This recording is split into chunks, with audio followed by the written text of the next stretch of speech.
रियान पराग ने 3 ओवर डाले। उनका मतलब आईपीएल में अगर आप देखोगे तो अभी तक टोटल 4 विकेट हैं उनके नाम। तो मतलब ऐसा नहीं है कि विकेट टेकिंग ऑप्शन है। फिर आज बॉलिंग करने क्यों आए थे समझ में नहीं आया, क्योंकि आपके पास 5 बॉलिंग ऑप्शन थे। आपने जो ओवर्स फेंके, अब यहाँ पे नुकसान आपका ये हुआ कि तुषार देशपांडे बहुत पिट गए, लेकिन फजल हक फारूकी को आप जिस काम के लिए लाए थे, फजल हक फारूकी से 1 ओवर कम क्यों कराया गया ये समझ में नहीं आया। क्योंकि आप देखो तो टोटल आरसीबी की तरफ से जितने लोगों ने बैटिंग करी सिर्फ एक लेफ्टी था। तो फजल हक का आप इस्तेमाल और बेटर कर सकते थे, और आपने खुद ठीक है, खुद को आपने सोचा कि मैं डाल देता हूँ और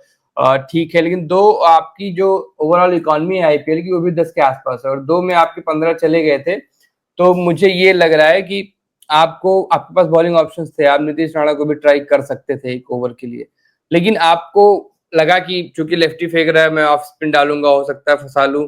हर बार नहीं होता, और स्पेशली जब आप पार्ट टाइम बॉलर हो, आपके 2 ओवर निकल गए, आप पिटे नहीं हो, तो तीसरे ओवर में जब आप आओगे, कोई भी बैट्समैन हो, गेम सेंस अगर जरा सी उसके पास होगी तो वो हिट करेगा, वो आपका ओवर कैपिटलाइज करने आएगा क्योंकि 2 ओवर में ऑलरेडी आप बच चुके हो, आप पिटे नहीं हो। और अगर आपको मैं नहीं मारूंगा तो मेन स्ट्रीम बॉलर्स को मुझे ज्यादा मारना पड़ेगा, तो मैं कोशिश करूंगा कैपिटलाइज कर लूं यही ओवर। और यही हुआ, वहां पे 15-16 रन देके चले गए और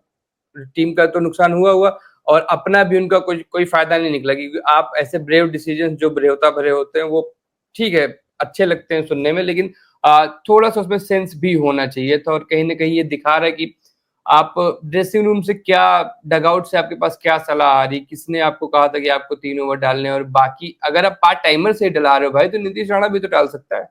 यशस्वी भी डाल सकता है 1 ओवर। लेकिन अब एक सवाल ये भी कि ड्रेसिंग रूम से उनको क्या मिल रहा है, डगआउट से क्या पर्चियां आ रही, क्या बताया जा रहा है, गेम को कौन चला रहा है, क्योंकि हम देखते हैं ना कि बहुत सारी टीम्स डगआउट से ही संचालित हो रही। अगर राजस्थान रॉयल्स को रियान पराग के भरोसे छोड़ दिया गया है कि रियान पराग ही चलाएंगे, तो ये मुझे लगता है कि बहुत गलत कॉल है, जिसकी भी, चाहे राहुल द्रविड़ की हो या फिर किसी की भी हो, संकारा भी बैठे रहते डगआउट में। तो मुझे लगता है कि ये बहुत गलत कॉल है, क्योंकि रियान पराग के पास ठीक है, असम को लीड करते हैं, लेकिन असम किस डिवीजन में खेलती है हमको ये भी देखना होगा। असम एक एलीट टीम नहीं है आपके डोमेस्टिक लेवल की,